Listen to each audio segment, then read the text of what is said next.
Hi guys, welcome back to Top 10 Movies. இன்னைக்கான வீடியோல 2025ல மலையாளத்துல ஒரு காமெடி கிரைம் த்ரில்லர் படமா ரிலீஸ் ஆன மரண மாஸ் படத்தோட முழு கதை விளக்கத்தை நாம இன்னைக்கு பார்க்க போறோம். ஹீரோவா நம்ம பாசில் ஜோசப் நடிச்சிருக்காரு. யாருன்னு தெரியும்ல, மின்னல் முரளி படம் எடுத்தார்ல, அதே டைரக்டர் தான் இதுல ஹீரோவா நடிச்சிருக்காரு. முக்கியமான இன்னொரு விஷயம் என்ன அப்படின்னா, டொவினோ தாமஸோட ப்ரொடக்ஷன்ல இந்த படம் ரிலீஸ் ஆயிருக்கு. வயிறு குலுங்க சிரிக்கிறதுக்கு நீங்க ரெடியா இருக்கீங்க அப்படின்னா கண்டிப்பா இந்த படத்தை உங்களுக்கு நான் சஜஸ்ட் பண்ணுவேன். அதே மாதிரி ஒன்லைனை சொல்லி கதையை ஸ்பாயில் பண்ண மாட்டேன். சோ ஆரம்பத்துல இருந்து கடைசி வரைக்கும் ஃபுல்லா பாருங்க. வழக்கம் போல உங்க வீட்டு புள்ளையா நினைச்சு வீடியோக்கு லைக் பண்ணிட்டு, இப்பதான் நம்ம சேனலுக்கு புதுசா வந்திருக்கீங்கன்னா சப்ஸ்கிரைப் பண்ணிட்டு பக்கத்துல இருக்க பெல் பட்டனை ஆன் பண்ணி வச்சுக்கோங்க. அப்பதான் அடுத்தடுத்த வீடியோக்குள்ள அப்லோட் பண்ணும்போது டக்குன்னு அது உங்க மூஞ்சிக்கு முன்னாடி வந்து நிக்கும். சோ இன்னைக்கான விடுகதைக்குள்ள போலாமா? உங்களுக்கு சொந்தமான ஒண்ணு, ஆனா மத்தவங்க தான் அதை அதிகமா பயன்படுத்துவாங்க. அது என்ன பார்க்கலாம். எத்தனை பேர் சரியான பதில சொல்றீங்கன்னு. சரி, இப்ப கதைக்குள்ள போலாமா?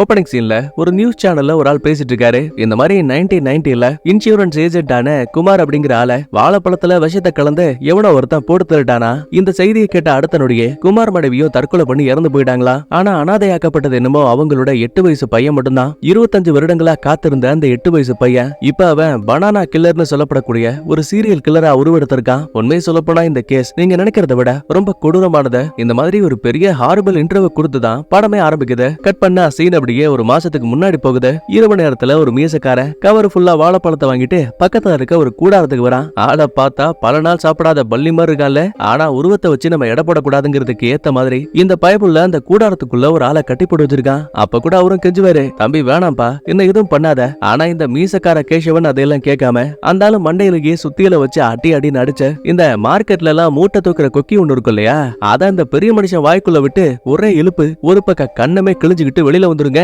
அப்புறம் என்ன, கொண்டு வந்த வாழைப்பழத்தை அப்படியே வாய்க்குள்ள திணிச்சிட்டு கேசவனும் அந்த இடத்த விட்டு கிளம்புறான். இப்ப நடந்த சம்பவங்களை பார்த்ததுமே தெரிஞ்சிருக்குமே, இவன் தான் சீரியல் கில்லர். யோ என்னையா அது, ஆரம்பத்திலேயே வில்லன் யாருன்னு சொல்லிட்டீங்க ப்ரோ. நான் சொல்லல, மலையாளம் சினிமா பத்தி உங்களுக்கு தெரியும். அவங்க படத்துல வரக்கூடிய ஹீரோ ஹீரோனுக்கு இம்பார்ட்டன்ட் கொடுக்கறத விட அந்த கதைக்கு தான் முக்கியத்துவம் கொடுப்பாங்க. அப்படி பார்க்கும்போது ஓப்பனிங்லயே வில்லன் யாருன்னு சொல்றாங்கன்னா கண்டிப்பா இந்த படத்துல ஏதோ ஒரு விஷயம் இருக்கு இல்லையா. வாங்க அது என்னன்னு தெரிஞ்சுக்கலாம். இப்ப இந்த சீரியல் கில்லரோட கேஸ் இருக்கு இல்லையா, அது எல்லா டிவி சேனல்ஸ்லயும் ரொம்ப வைரலா போயிட்டு இருக்கு. ஒரு பக்கத்துல என்னடானா சீரியல் கில்லர் வயசான ஆளுங்களை மட்டும்தான் கடத்தி அவங்களை கொலை பண்ணி வாயில வாழைப்பழத்தை வைக்கிறான்னு சொல்றாங்க. இன்னொரு சேனல்ல என்ன சொல்றாங்க பாருங்க, லேட் நைட்ல வெளியில போனா சீரியல் கில்லர் நம்மள போட்டு தள்ளிடுவான் போலன்னு எர்ணாகுளம்ல மக்கள் இரவு நேரத்துல நடமாறதையே விட்டுட்டாங்களாம். கட் பண்ணா சீன் அப்படியே நம்ம கதையோட ஹீரோயினான ஜெஸ்ஸியோட வீட்டுக்கு போகுது. அங்க பாட்டியம்மாவும் அவங்களோட புள்ளகாரனும் ஒன்னா உட்காந்து சரக்கு அடிச்சிட்டு இருக்காங்க. டிவியில WWE ஓடிட்டு இருக்கு. புள்ளகாரனை பாருங்க, ஏமா தயவு செஞ்சு டிவியை மாத்துங்கம்மா. ஆனா அந்த பாட்டியம்மா பாருங்க ஃபுல் போதையில இருக்காங்க. டேய் என்னடா சேனல்ல மாத்துங்கிற, என் தலைவன் அண்டர்டேக்கர் வந்திருக்கான்டா. உனக்கு ஒரு விஷயம் தெரியுமா, அவனோட தம்பிக்கார அண்டர்டேக்கரை கொன்னு 3 நாள் மண்ணுக்குள்ள புதைச்சு வச்சானா. ஆனா பாரு, அண்டர்டேக்கர் சாகாம திரும்ப தான் தம்பியை பழி வாங்குறதுக்காக மேடைக்கு வந்தான். இதுல இருந்து உனக்கு என்ன தெரியுது, அண்டர்டேக்கர் நம்மால்ரா. கர்த்தரை வணங்கக்கூடிய யாருக்கா இருந்தாலும் சரி கடவுள் மரணத்தையே கொடுக்க மாட்டாரு. நீங்க இப்படியே ஏதாவது பேசிட்டே இருங்க. ஆமா, கிளாஸ்க்கு போன ஜெசிக்கு என்னாச்சு?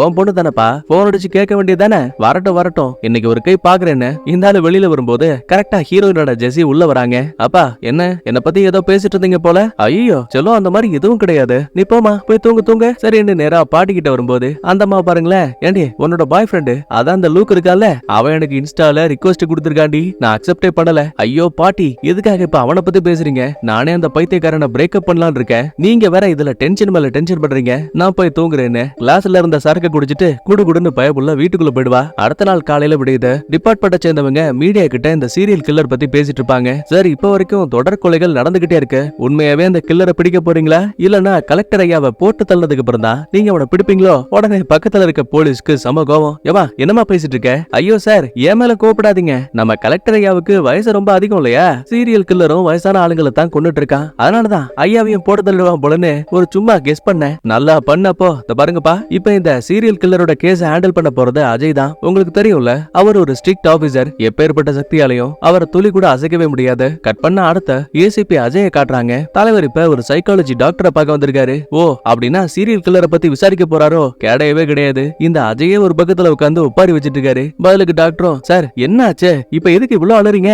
ஐயா உங்களுக்கு தெரியாத விஷயம் கிடையாது. என் பொண்டாட்டி சொந்த பந்தம்னு எல்லாருமே என்னை விட்டு போனாலும் கூட எனக்கு துணையா இருந்தது என்னோட செல்ல குட்டி பக்ரு மட்டும்தான். எந்த நாயுமே என் கூட இல்லாதப்ப அந்த நாய் மட்டும்தான் என் கூட இருந்தது. ஆனா இப்ப அத யாரோ பிளான் பண்ணி கடத்திட்டாங்கன்னு நினைக்கிறேன். திரும்ப அவனை கண்டுபிடிக்கிற வரைக்கும் கண்டிப்பா நான் ஓய மாட்டேன். முக்கியமா என்னால ஒழுங்கா கேஸ்ல கான்சென்ட்ரேட்டே பண்ண முடியல. சார் உங்க நிலைமை எனக்கு ரொம்ப நல்லா புரியுது சார். அதுக்காக இப்படியே இருந்தா எதுவும் மாற போறது கிடையாது. மனசளவுல நீங்க தான் தைரியமா இருக்கணும். அதுக்கப்புறமா அஜய் அந்த இடத்தை விட்டு வெளியில வரும்போது இந்த மீடியா பயப்படைங்களை பாருங்களேன். மக்களே உங்களுக்கு விஷயம் தெரியுமா? ஏசிபி அஜய் குமார் அந்த பனானா கில்லரோட மனநிலையை தெரிஞ்சுக்கிறதுக்காக ஒரு சைக்காலஜி டாக்டரை பார்த்து விசாரிக்க வந்திருக்காரு. வாங்க அவர்கிட்டயே கேள்வி கேட்கலான்னு கரெக்டா வெளியில வந்த அஜய் கிட்ட இன்டர்வியூ எடுக்கிறானுங்க. நம்மால என்னடானா தொலைஞ்சு போன நாயை பத்தி பேசிட்டு வந்திருப்பாரு. ஆனா இது எதுவும் தெரியாம அந்த முட்டா பயபுள்ளைங்க சீரியல் கில்லரை பத்தி விசாரிச்சுட்டு இருக்கானுங்க. இந்த ஏசிபி அஜயும் சும்மா கிடையாது. சமாளிக்கிறேங்கிற பேர்ல கவலைப்படாதீங்க, கண்டிப்பா அந்த கில்லரை நான் தான் பிடிப்பேன்னு பேசிட்டு இருப்பான். இந்த விஷயத்த ஒரு சலூன் கடையில இருக்க டிவி நியூஸ் மூலமா நம்ம சீரியல் கில்லரான கேசவனும் பாத்துட்டு இருக்கான். கட் பண்ணா சீன் அப்படியே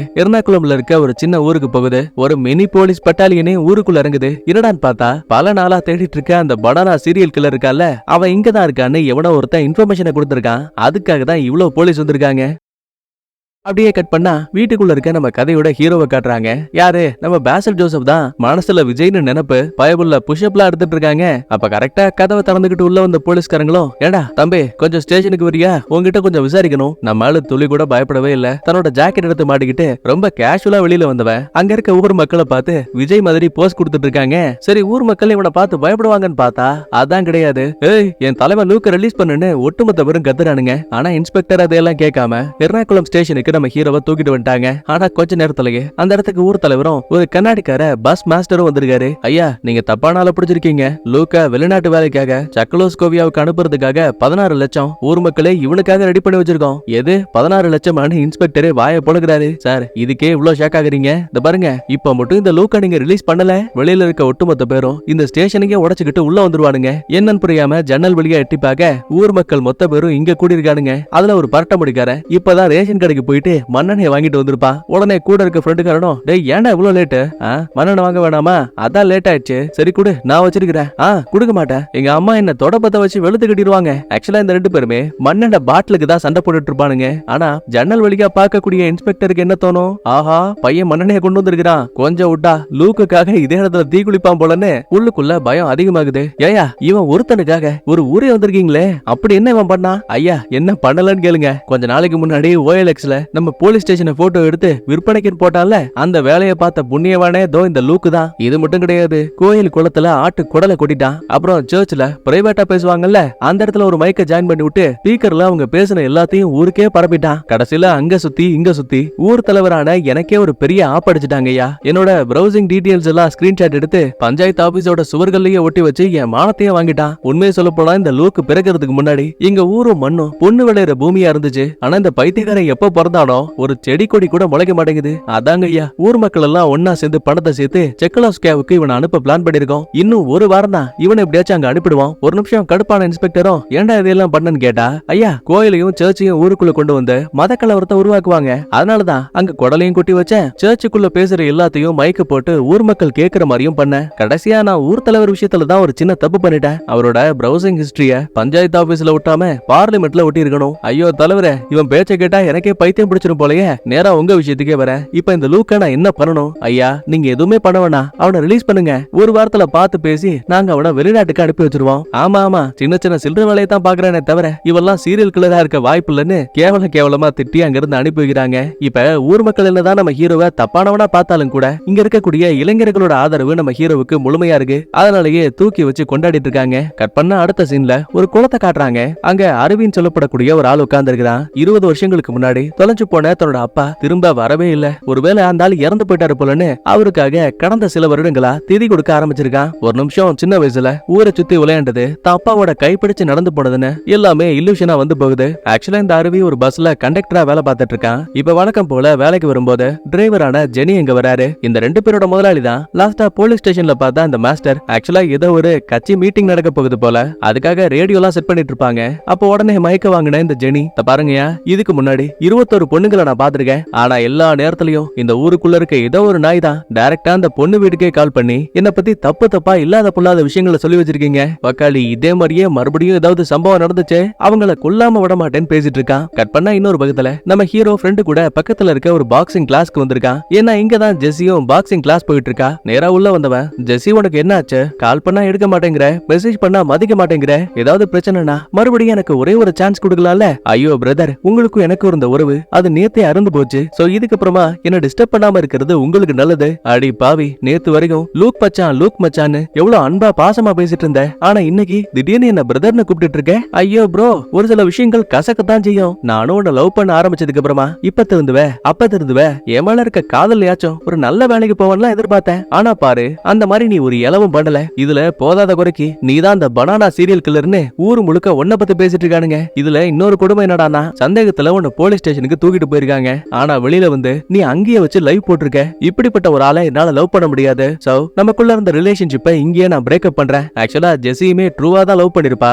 இப்ப பிரேக்கப்னு சொல்லும் போது கூட அவனோட கண்கள்ல இருந்து கண்ணீர் வளைஞ்சிட்டு இருக்கு. வழக்கம் போல லூக்கு சும்மா இல்லாம, செல்லம் கண்டிப்பா நீ என்ன பிரேக்கப் பண்றடா, இது நீயே அடுத்த முடிவா இருக்காது, உனக்கு பெஸ்ட் இருக்கா தானே? அட போடா கொப்பா மவனேன்னு மூக்கு மேலேயே ஒரு குத்து. கட் பண்ணா சீன் அப்படியே ஒரு பள்ளிக்கூடத்துக்கு போகுது. இப்ப அங்க இருக்க பிரின்சிபலும், யோ அந்த கேசவன் எங்க போனா? சின்ன குழந்தைங்களுக்கு கொடுக்க வேண்டிய சத்துணவு கூட இன்னும் டிஸ்ட்ரிபியூட் ஆகல. கட் பண்ணா சீன் அப்படியே சின்ன குழந்தைங்க இருக்க இடத்துக்கு திரும்புது. அங்கதான் இந்த கேசவனும் உட்கார்ந்துருக்கிறான். ஆக்சுவலா இந்த ஆளு இந்த பள்ளிக்கூடத்துல ஒரு சின்ன பியூனா வேலை பாக்குறாரு. குழந்தைங்க ஏதோ ஒரு கதை கேட்டிருக்கும் போல. இவன் என்ன பண்ணிருக்கணும், ராஜா கதை அப்படி இல்லனா பிரின்சஸோட கதைன்னு ஏதாவது மேஜிக்கல் சம்பந்தமா கதை சொன்னா பரவாயில்ல. ரண கொடூரமா ரத்த கலரி எல்லாம் தெரிக்க ஒரு கதையை சொல்லிட்டு இருப்பான். அப்ப கரெக்டா உள்ள வந்த டீச்சரும், யோ கேசவா, உங்ககிட்ட எத்தனை முறை சொல்லிருக்கேன் குழந்தைங்க கிட்ட இந்த மாதிரி கதையை சொல்லாதன்னு. ஆனா அந்த பைத்தியக்காரன் அதெல்லாம் துளி கூட கண்டுக்காம அந்த இடத்த விட்டு போகும்போது ஒரு குழந்தைய பாருங்களேன், அங்கிள் நீங்க சொன்ன கதை நல்லாதான் இருக்கு, அடுத்த முறை வரும்போது கதையை கண்டினியூ பண்ணுங்க. இப்படி சொன்னதும் போதும் கேசவ முகத்துல ஒரு புன்னகை. கட் பண்ணா இதே டைம்ல இன்னைக்கு தான் நம்ம ஜெஸிக்கு பிறந்த நாள் போல. அதுக்காக கேக் வெட்டி வீட்டுல என்ஜாய் பண்ணிட்டு இருப்பாங்க. பாட்டியம்மாவும் ஒரு கிஃப்ட கொடுக்குறாங்க. திறந்து பார்த்தா உள்ள பெப்பர் ஸ்ப்ரே இருக்கு. செல்லம் நீ பாக்ஸிங் போயிட்டு நைட்டு லேட்டா வீட்டுக்கு வரலையா? இந்த சீரியல் கில்லர் தொல்லை வேற அதிகமாச்சு. அதனால எப்பவுமே இத பேக்ல வச்சுக்கோ. எவனாவது உங்ககிட்ட சேட்டை கொடுத்தான் வை, யோசிக்காம அவன் கண்கள்ல அடிச்சுட்டு ஓடி வந்துரு. இதுக்கடையில ஹீரோ கிட்ட இருந்து தொடர்ந்து கால் மேல கால் வந்துட்டே இருக்கு. ஆனா பாருங்க அவ போனை எடுக்கவே இல்ல. அப்படியே சீன் ஜெஸியோட வாசல் கிட்ட வருது. பார்த்தா இவ்வளவு நேரமா நம்ம ஹீரோ கையில பொக்கையெல்லாம் வச்சுக்கிட்ட இவளுக்காக வெளியிலேயே வெயிட் பண்ணிருக்கான். ஏன் ஜன்னல் வழியா தாப்பா கூடயும் பாட்டி கூடயும் கேக் வெட்டி என்ஜாய் பண்ணக்கூடிய விஷயத்த கூட ரொம்ப தெளிவா ஹீரோ பாக்குறான். அப்படின்னா வேணும்னே தன்னை அவாய்ட் பண்றா போலன்னு உள்ளுக்குள்ள வார்த்தைகளால சொல்ல முடியாத அவ்வளவு வேதனைகளோட அழுதபடியே அந்த இடத்த விட்டு ஹீரோவும் கிளம்புறான். கட் பண்ணா காலையில விடியுது. சீன் அப்படியே ஒரு ஆர்ஃபனேஜ் பக்கமா திரும்புது. மைக்கேல்னு ஒருத்தன் தான் அப்பாவை ஆர்ஃபனேஜ்ல சேர்க்க வந்திருப்பான். அந்த ஆளு சரியான ஜொல்லு பார்ட்டி போல. ஆரம்பத்துல நான் இங்க இருக்க மாட்டேன் அப்படி இப்படின்னு அடம் பிடிச்சவன் அங்க இருக்கிற வேலைக்கார புள்ளைய பார்த்ததும் போதும், செல்லம் உன் பேர் என்ன செல்லம், என் ரூம் எங்க இருக்கு, வா நம்ம ரெண்டு பேரும் ஒன்னா போலான்னு அந்த அம்மா கைய பிடிச்சுக்கிட்டே அந்த ஆளு பின்னாடி போயிட்டு இருக்காங்க. இதான் சாக்கன. மைக்கேலும் அந்த ஆர்ஃபனேஜோட ஓனரை பார்த்துட்டு அப்படியே பேசிக்கிட்டே வெளியில வருவான். பேச்சு வாக்கல, ஏப்பா உன்னோட அப்பா ஜானுக்கு இங்க இருக்கிறதுல விருப்பம் இல்லன்னு நினைக்கிறேன். இவ்வளவு கஷ்டப்பட்டு உங்க அப்பா விட்டுட்டு போணுமா? இதெல்லாம் தப்பு இல்ல? இல்ல சார் தப்பே கிடையாது, நான் கிளம்புறேன், நீங்க அவரை பாத்துக்கோங்க. யோ என்னைய இவ்வளவு வன்மத்தை கொட்டக்கூடிய ஆளா இருக்க, சொந்தமா கார் கூட வச்சிருக்க, அப்புறம் எதுக்குப்பா உங்க அப்பாவை இங்க விட்டுட்டு போற? ஏதாவது காரணம் இருக்கும்ல, அத சொல்லு. ஒரு நிமிஷம் அமைதியான மைக்கேல், ஏன் சார் உங்களுக்கு ஒரு மனைவி இருந்த உங்க மனைவிய உங்க அப்பா பின்னாடி தட்டினா நீங்க சும்மா இருப்பீங்களா? இந்த காரணத்தாலதான் இந்த ஆளை இங்க விட்டுட்டு போறேன்னு மைக்கேல் அந்த இடத்த விட்டு கிளம்பும் போது ஓனருக்கு மூஞ்சில ஈ ஆடல. சரி இப்ப அந்த ஜான் எங்க போனாருன்னு பார்த்தா ஆர்ஃபனேஜ்ல இருக்க வயசான பாட்டிங்க இருக்கும்ல, அதுங்க கிட்ட இந்த ஆளு ஜொல்லு விட்டுட்டு இருக்காங்க. ரைட்ரா, வயசான பாட்டிங்களா அம்மா வாக்காம விடமாட்டான் போலன்னு ஓனருக்குள்ள ஒரு பயம். ஒரு பக்கத்துல நம்ம போலீஸ்கார அஜய் தொலைஞ்சு போன நாயை கண்டுபிடிச்சு கொடுக்கறவங்களுக்கு 50,000 பரிசா கிடைக்கும்னு நோட்டீஸ் விட்டுட்டு இருக்காரு. சரி ஹீரோவுக்கு என்னாச்சுன்னு பாக்கும்போது அவன் ஊருக்குள்ள யாரோ ஒரு ஆள் இறந்து போயிருக்காங்க போல. ஆக்சுவலா அந்த ஆள் யாரு என்னங்கிற அடையாளம் கூட தெரியல. முகத்துல மாஸ்க போட்டிருக்க மாதிரியே பிளக்ஸ் அடிச்சு வச்சிருக்கானுங்க. இறுதி சடங்குக்கு ஊர்வலமா நம்ம ஹீரோ போயிட்டு இருக்கான். திரும்ப வீட்டுக்கு வந்தவன் ஹீரோனுக்கு மெசேஜ் பண்றாங்க. என்னன்னு, நீ இல்லாம என்னால வாழ முடியாது செல்லம், தயவு செஞ்சு பேசுங்கிறான். ஆனா அடுத்த நொடிய கோவத்துல, ஏடே உன்ன நான் நம்பி இருக்கேனா, நீ இல்லனா என்னால வாழ முடியாதா, சரிதான் போடி, நான் ஒரு தனிக்காட்டு ராஜான்னு பையன் டைலாக் பேசுறான். கருமம் அதோட விட்டுருந்தா கூட பரவாயில்ல. மறுபடியும் மெசேஜ் போட்டவன், செல்லம் நீதாமா என் உலகம், தயவு செஞ்சு பேசுன்னு உட்கார வைக்கிறான். ஏன் ஒரு இடத்துல பிளாக் பண்ணா கூட மனசு கேட்காம மறுபடியும் பையன் அன்பிளாக் பண்ணிடுவான். இந்த கூத்தெல்லாம் ஒரு பக்கத்துல போயிட்டு இருக்க. காலையில விடிஞ்சதுமே இந்த அஜயோட நாய்க்குட்டி இருக்கு இல்லையா பக்ரு, அது இப்ப ஜான் இருக்கக்கூடிய அதே ஆர்ஃபனேஜுக்கு வந்திருக்கு. இதே டைம்ல ஜெஸி வெளியில ஒரு கடைக்கு போயிட்டு இருக்கும் போது அங்க இருக்கிற கல்லு கட்ட எல்லாத்துலயுமே ஜெஸி லூக்குன்னு பேர் எழுதி அதுக்கு பக்கத்துல ஒரு ஹார்ட்டை போட்டு ஊர் ஃபுல்லா நம்ம ஹீரோ அம்பலப்படுத்திட்டு இருக்கான். நம்ம டிரைவர் அண்ணன் ஜெசிக்கு வேற கல்யாணம் இல்லையா, அதனால கல்யாண பொண்ணோட போட்டோவை தான் வண்டியோட ஸ்பீடா மீட்டர்ல ஒட்டி வச்சு அழகா பார்த்து ரசிக்கிறாப்ல. கட் பண்ணா எனக்கு நைட் ஆகுது. இந்த கேசவனை பாருங்களேன், யாரோ ஒருத்தரோட குறிப்பிட்ட வீட்டுக்கு வந்திருக்கான். ஜன்னல் வழியா எட்டி பார்க்கும்போது உள்ள ஒரு வயசான ஆள் இருக்காரு. ஏதோ உடம்பு சரியில்லை போல மனுஷன் படுத்த படுக்க சத்தமே போடாம அந்த வயசான ஆளை தூக்கிட்டு வந்தவன் காட்டுக்குள்ள வச்சு கதையை முடிச்சு அவரோட வாயில வாழைப்பழத்தை வச்சு விட்டாங்க. இருந்தாலும் அன்னைக்கு நைட்டு கேசவனுக்குள்ள இருந்த கொலை வெறி மட்டும் அடங்கவே இல்ல. சோ நேரா வீட்டுக்கு வந்தவன் அங்க சுத்திக்கிட்டு இருந்த முயலை போட்டு தள்ளி அதை குருமா போட்டு பள்ளிக்கூடத்துக்கு கொண்டு வந்தவன் மத்தவங்களுக்கு கொடுத்து சாப்பிட்டுட்டு இருக்கான். அடுத்த ஹீரோ ஒரு சின்ன பொட்டி கடையில ஜூஸ் குடிச்சிட்டு இருப்பான். அப்ப அந்த வழியா போன சின்ன சின்ன பொண்ணுங்கள்ல இருந்து வயசான கிழடு கிட்ட வரைக்கும் என்னப்பா சீரியல் கில்லர் அடுத்து யார கொல்ல போறேன்னு இவனை வச்சு வம்பிழுத்துட்டு இருக்கானுங்க. நேரம் போக நைட் ஆகுது. மறுபடியும் கேசவன் ஒரு வயசான ஆளை போட்டு தள்ளாமேன்னு ஒரு வீட்டுக்குள்ள வந்திருக்கிறான். முதல் 2 அறைகளை திறந்து பார்க்கும்போது உள்ள யாரையும் காணோம். ஆனா 3வது அறைக்குள்ள மைக்கேலும் அவனோட பொண்டாட்டியும் ஒண்ணு முன்னுமா இருக்காங்க. சத்தமே போடாம கதவை சாத்தன கேசவன் சுவர்கள்ல ஒட்டி இருக்க அந்த ஜானோட போட்டோவை கவனிக்கிறான். டே ஜான், நீ எங்க போனாலும் சரி கண்டிப்பா உன்னை விட மாட்டேன்னு சொல்றாங்க. அதுக்கப்புறமா வழக்கம் போல பள்ளிக்கூடத்துக்கு போனவன் வேலையெல்லாம் முடிச்சுட்டு பக்கத்துல இருக்க ஒரு பாருக்கு வந்து பொறுமையா தண்ணி அடிக்கிறான். இதுக்கடையில ஜானை பாருங்க, ஆர்பனேஜுக்கு வந்த அந்த பக்ரு நாய் இருக்குல்ல அதுக்கு சாப்பிட ஏதோ குடுக்குறாரு. சரி முட்டாய் கிட்டே இருக்குமோன்னு பார்த்தா கிடையாது, எலி மருந்து. ஆனா நாயும் சும்மா கிடையாது, விஷயங்கிற விஷயம் தெரிஞ்சதால அது பெருசா சாப்பிட கூட மாட்டேங்குது. அடாச்சா கரும்பு முடிச்ச நாயே, ஒவ்வொரு நாளும் உனக்கும் மருந்து கொடுக்குறேன், நீ திங்காம என்ன ஏமாத்துற. சரி இன்னைக்கு ஒரு நாள் தானே, நாளையில இருந்து உன்னை பார்க்க மாட்டேன்னு அந்த ஆர்பனேஜுக்குள்ள இருக்க யாருக்கும் சந்தேகம் வராத மாதிரி வாக்கிங் போற மாதிரியே பக்கத்துல இருக்க சுவர்கள் கிட்ட வந்தவரு ஒரே ஜம்ப் அடிச்சு வெளியில எஸ்கேப் ஆயிட்டாங்க. ஆனா பின்னாடியே அந்த பக்ரு விடாம துரத்தி வந்துகிட்டே இருக்கு. வா வா என்ன ஃபாலோ பண்ணிட்டே வரியா, இன்னைக்கு உன் கதையை முடிக்கிறேன்னு அது கழுத்துல கட்டி இருந்த செயினை பக்கத்துல இருந்த ஆட்டோவோட பேக் சைட்ல கட்டி விட்டாங்க. அதோட விட்டுருந்தா பரவாயில்ல. போற போக்குல தம்பி இங்க வண்டியெல்லாம் பார்க் பண்ண கூடாதுன்னு 2க்கு முன்னா மிரட்டும் போது அந்த வண்டியும் அங்க இருந்து பொறுமையா நகர ஆரம்பிக்குது. அடுத்து வேகமா வெளியில போயிட்டு இருந்த ஜான் வழியில பார பாத்துட்டாரு. குடு குடுன்னு உள்ள வந்து நேரா நம்ம கேசவன் உட்கார்ந்து இருக்க அதே டேபிள்ல உட்கார்றாரு. ஆஹா, யார கொலை பண்ண காத்துட்டு இருந்தோமோ அந்த ஆளே முன்னாடி வந்திருக்கான்னு நம்ம கேசவனுக்கு அவ்வளவு சந்தோஷம். சுத்தி இருக்க மத்தாளுங்க தன்னை கவனிக்க கூடாதுன்னு முகத்துல ஒரு மாஸ்க மாட்டிப்பான். ஜானை எப்படியாச்சும் போட்டு தள்ளணும்னு வேணும்னே அவர்கிட்ட பேச்சு கொடுத்த ஃப்ரீயா அவருக்கு சரக்கையும் வாங்கி கொடுக்குறான். ஆள் இப்ப செம போத. அப்பதான் டிவி நியூஸ்ல இந்த மாதிரி மருமகள் கிட்டயே தப்பா நடந்த மாமனார போலீஸ் எல்லாம் கைது பண்ணிருக்காங்க நியூஸ் போயிட்டு இருக்கு. ஏற்கனவே இந்த ஜான் இந்த சம்பவத்தை பண்ணிதான் இந்த ஆர்பனேஜுக்கு வந்திருப்பான்ல. சோ கோவத்துல கிளாஸ் எடுத்து அங்க இருக்க டிவியை உடைச்சு என் மகனோட பொண்டாட்டியை லைட்டா தொட்டேன், அதுல என்ன தப்பாயிட போதுன்னு பைத்தியக்கார முட்டாள்தனமா பேசிட்டு இருக்காங்க. உடனே பார்ல இருக்க மத்தாளுங்க சும்மா இருப்பானுங்களா, ஜானை புடிச்சு வெளுத்து கட்டுறானுங்க. அப்ப கூட இந்த வில்லன் தான் உள்ள போந்து யோ டிவி தானே உடஞ்சு போச்சு, அதுக்கான பணத்தை நான் கொடுக்குறேன்னு ஜானை காப்பாத்தி வெளியில கூட்டு வரான். நேரம் அங்க இருக்க பொட்டி கடைக்கு வந்தவன், ஐயா பூவம்பழம் கிடைக்குமா? அச்சச்சோ எல்லாம் சேல்ஸ் ஆயிடுச்சு சார். சரி அதை விட்டு தள்ளுங்க, நல்லா பதமா பிளேடு இல்லனா கத்தி கிடைக்குமா? தம்பி மன்னிச்சிருங்க, அந்த மாதிரி இங்க எதுவும் சேல்ஸுக்கு கிடையாது. இப்படி பேசிட்டு திரும்பி பார்க்கும்போது உட்கார்ந்து இருந்த ஜானை காணோம். தக்காளி அதுக்குள்ள எங்கடா போனான்னு திரும்பி பார்த்தா நம்ம ஜெனியும் அருவியும் வேலை பார்க்கக்கூடிய பஸ் இருக்குல்ல அதுல ஏறி அந்தால் போயிட்டு இருக்காங்க.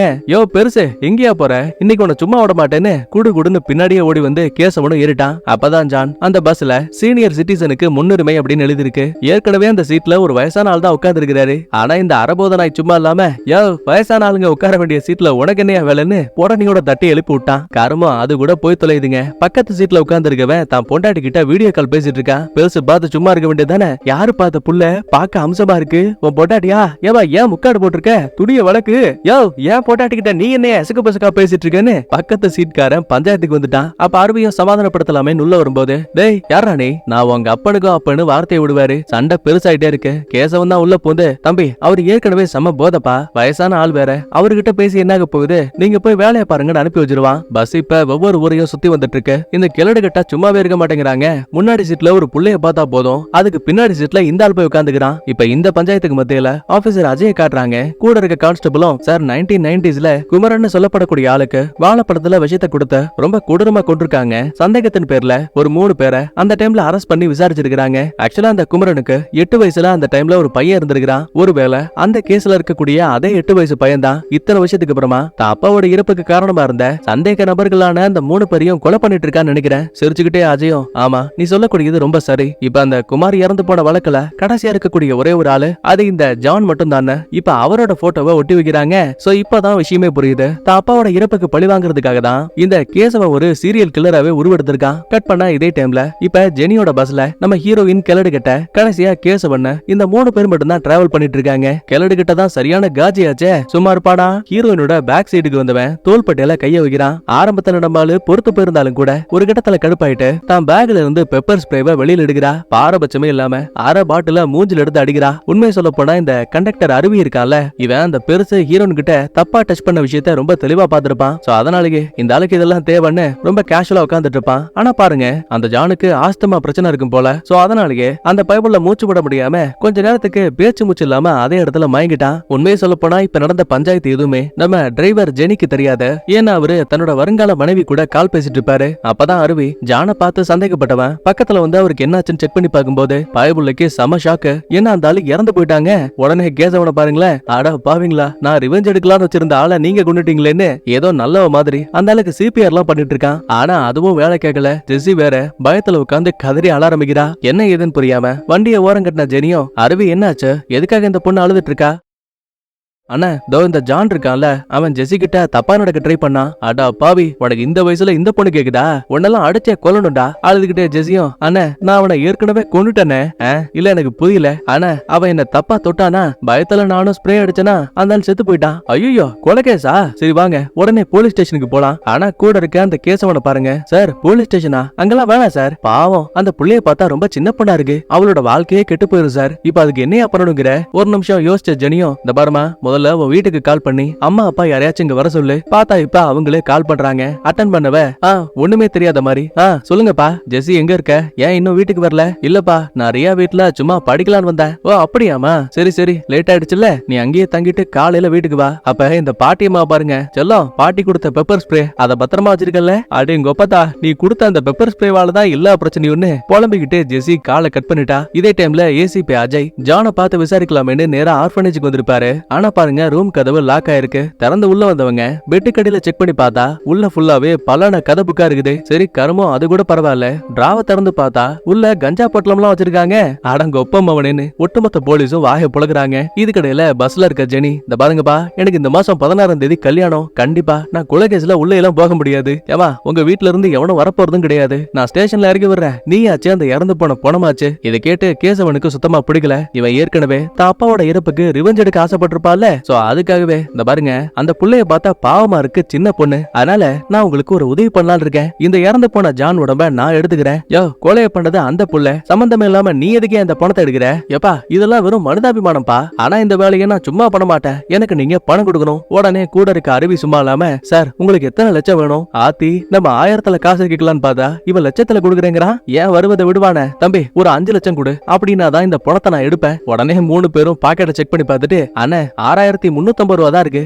பரவாயில்ல விடுங்க, இதுவே போதும். இரடா இது 5 லட்சம் கேட்டவன் 6350 கொடுத்தா அமைதியாகிறான்னு லைட்டா நம்ம ஆளுங்களுக்கு டவுட் வருது. இருந்தாலும் பிரச்சனையை விட்டு எஸ்கேப் ஆனா போதும் இல்லையா? அதனால ஜான் உடம்ப தூக்கிட்டு இப்ப அந்த கேசவன் பொறுமையா வெளியில போக ட்ரை பண்ணுவான். அப்பதான் கரெக்டா இந்த பஸ்ஸோட ஓனரான மாஸ்டர் இருக்கார் இல்லையா, அவர் ஜீப்ல போகும்போது, என்னடா இது நம்ம பஸ் இங்க எதுக்கு நிக்குதுன்னு போன் அடிக்கிறாரு. ஏப்பா ஜெனி என்ன பிரச்சனை உனக்கு? எதுக்காக நம்ம பஸ் ஸ்டேஷன்ல நிறுத்தி வச்சிருக்கீங்க? அட கடவுளே, இவ்வளவு நேரமா ஸ்டேஷன் பக்கத்துல நிறுத்தி வச்சா எல்லாத்தையும் பேசிட்டு இருந்தோன்னு மொத்த பேருக்கும் தூக்கி வாரி போடுது. நிலைமையை சமாளிக்கணும்ல. சோ அதனாலயே அண்ணே சும்மானே வண்டியில ஒரு சின்ன பிரச்சனை, ஆனா அதை நாங்களே சரி பண்ணிட்டோம். சரி சரி இன்னைக்கு நைட்டு வண்டியை கிரவுண்டுக்கு கொண்டு வா, நாளைக்கு கட்சி மீட்டிங் இருக்குடா. கொடி நோட்டீஸ் எல்லாம் ஒட்டி பக்கவா வண்டியை ரெடி பண்ணணும். சரின்னு காலை கட் பண்ணிட்டு இப்ப பஸ் எடுத்துக்கிட்டு பொறுமையா கிளம்பும் போது வழியில ஏதோ ஒரு சின்ன ஃபெஸ்டிவல் நடந்துட்டு இருக்கு. ஆத்தி இவ்வளவு பேருக்கு மத்தியில மாட்டினா பாலு கன்ஃபார்ம் பண்ணு. பஸ்ஸோட ஜன்னல் கதவையெல்லாம் லாக் பண்ணிட்டு எந்த பேசஞ்சரையும் ஏத்தாம வண்டி எடுத்துக்கிட்டு கிளம்புறானுங்க. சரி இதுக்கப்புறம் பிரச்சனை கிடையாது. வண்டியை ஸ்டாப் பண்ணிட்டு ஜானை இறந்து போன உடம்ப தூக்கிட்டு போக சொல்லலான்னு பார்த்தா கரெக்டா அந்த இடத்துக்கு நம்ம ஹீரோ பைக்ல வரான். யோ வண்டியை நிறுத்தியா, உள்ள என்னோட ஆள் இருக்கால அவகிட்ட நான் பேசணும்னு பெரிய அலப்பறைய குடுக்குறான். சொல்ல போனா ஜெனி வண்டியை நிறுத்தவே மாட்டாரு. ஆனா ஹீரோ சும்மா கிடையாதுல்ல, குறுக்க வண்டியை போட்டு வேணும்னா என் மேல ஏத்திட்டு போன்னு வழியில அடிக்கிறாங்க. இப்ப வேற வழி இல்லாம ஜெனி வண்டியை ஸ்டாப் பண்ணிட்டாரு. ஹீரோயின் கிட்ட பேசி ஆகணும்ல. சோ நேரா பஸ்ஸுக்குள்ள வந்த ஹீரோ, ஜெசி உனக்கு என்னாச்சு? எதுக்காக என் காலை கூட எடுக்க மாட்டேங்கிற? உனக்கு தெரியுமா நாளைக்கு நான் வெளிநாட்டுக்கு போறேன்டே. இப்படி பேசிக்கிட்டே பக்கத்துல வரும்போதுதான் அவ அழுதுட்டு இருக்க விஷயத்த கவனிக்கிறான். சொல்லும் என்ன மன்னிச்சிரு, நான் கோமா உன்கிட்ட பேசிட்டேனா என்ன? எதுக்காக இப்ப எப்படி அழுதுட்டு இருக்க? அட முட்டா பேசு, நான் ஒன்ன நினைச்சு அழுதடா. ஓ புரிஞ்சு போச்சு. அப்படின்னா உங்ககிட்ட எவனோ ஒருத்தன் தப்பா நடக்க ட்ரை பண்ணிருக்கான். சொல்லுங்கடா யாழ் மேல கைய வச்சத? டே அருவி நீயா? அண்ணே நான் இல்ல. அப்படின்னா நீதான் யாழ் மேல கைய வச்சியாடான்னு ஜெனி பக்கமா கைய நீட்டும் போது நான் சொன்னேன் இல்லன்னு, நீங்க தான் யாழ டச் பண்ணீங்களான்னு கேட்டேன். அந்த பயம் இருக்கணும், நான் கிடையாது. தோ அங்க உட்கார்ந்துருக்கான் பாரு கிளடு கிட்ட, அவன் தான். யோ உன் பொண்ணு வயசு இருக்கும், அவன் மேலேயே கைய வச்சுட்டியான்னு ஜான அடிச்சு புழக்கலாமேன்னு கிட்ட போகும்போது அவன் இறந்து போயிட்டாங்கிற விஷயத்த சொல்லுவாங்க. டே நான் தாண்டா அவன் என்ன தப்பா தொட்டான்னு ஸ்ப்ரே அடிச்சானா அந்த ஆளு சடனா இறந்து போயிட்டான். ஒரு நிமிஷம் இதை கேட்டு ஹீரோ பயந்தாலும் கூட சரி பரவாயில்ல விடு ஜெசி, நீ வேணும்னு இதையெல்லாம் பண்ணல, நடந்தது நடந்து போச்சு, நம்ம எல்லாரும் ஒன்னா சேர்ந்துதான் இந்த இறந்து போன உடம்ப மறைச்சாகணும். யோ எதுக்கு எங்களையும் சேர்க்கிறேன்னு டிரைவரும் கண்டக்டரும் லைட்டா ஒதுங்குறானுங்க. நிலைமையை புரிஞ்சுக்கிட்ட ஹீரோவும் நம்ம வேணும்னா தற்காப்புக்காக தான் ஜெசி இந்த ஆளை கொண்டிருக்கான்னு நேரா போலீஸ் ஸ்டேஷனுக்கே போயிடுவோமா. ஆனா கூட இருக்கவில்லை, தம்பி நீ தற்காப்புக்காக பண்ணாலும் சரி கண்டிப்பா அதுக்கு கூட 3 வருஷம் ஜெயிலுக்குள்ள இருந்தாகணும். அதனால ஏற்கனவே நான் பேசிட்டேன், இறந்து போன இந்த தாத்தா உடம்ப நான் எடுத்துக்கிறேன். இங்கதான் ஹீரோவுக்கு டவுட். யோ ஒரு நிமிஷம் இல்ல, கொலைய பண்ணது ஏன் ஆளு ஜெசி, சம்பந்தமே இல்லாம நீ எதுக்காக உடம்பு எடுத்துட்டு போற? தம்பி அந்த புள்ளைய பார்த்தா பாவமா இருக்குல்ல, அதனாலதான்ப்பா நான் இந்த வேலைய சும்மாலாம் பாக்கல, காசு வாங்கிருக்கேன்ப்பா. அப்படியா, எவ்வளவு வாங்கின? 6350 ரூபா. ஏன்டா டேய் இதெல்லாம் நம்புற மாதிரியா இருக்கு? எவனாச்சும் 6350 ரூபாய்க்காக ஒரு இறந்து போன உடம்ப புதைக்கிறேன்னு சொல்லுவானா? எப்பா இது எவ்வளவு பெரிய பிரச்சனை, ஆனா இவன் இதையே பாத்துக்கிறேன்னு சொல்றானா? கண்டிப்பா இதை விட இன்னும் பெரிய பிரச்சனையை அவன் பாத்துருப்பான்.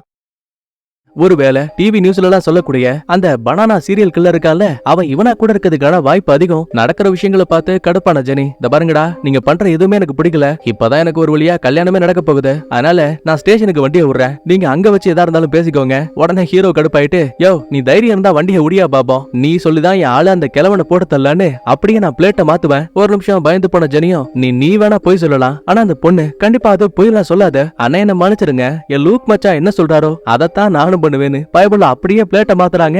ஆஹா மறுபடியும் நம்ம காதல் பிக்கப் ஆயிடுச்சேன்னு ஹீரோவுக்கு ஒரு பக்கத்துல சந்தோஷம் தாங்கல. இன்னொரு பக்கத்துல அஜய் ஆர்ஃபனேஜ்ல இருந்த சிசிடிவியை செக் பண்ணி பார்க்கும்போது கடைசியா அந்த ஜான் வாக்கிங் போன விஷயமும் அவருக்கு பக்கத்துலயே இந்த அஜயோட தொலைஞ்சு போன பக்ரு நாய்க்குட்டி இருக்க விஷயமும் தெரிய வந்திருக்கு. ஒருவேளை அந்த பனானா கில்லர் தான் அந்த ஜானை கடத்திட்டு போகும்போது கூடவே என் நாயவும் சேர்த்து கடத்திருக்கணும். எப்பாடுபட்டாச்சோ அந்த நாயை கண்டுபிடிச்சாகணும். கூட இருக்க ஓனரை பாருங்களேன், சார் அவர் வயசான ஆளு, அவரை போய் நாய்ங்கிறீங்க? யோ அந்த நாய் இல்லையா, அவருக்கு பக்கத்துல இருக்க குட்டி நாய். இப்ப இவனுங்க அலும்பு பண்ணக்கூடிய இதே டைம்ல இறந்து போன ஜான் உடம்ப எப்படி முழுசா அப்புறப்படுத்துறதுன்னு பிளான் போடுவாங்க.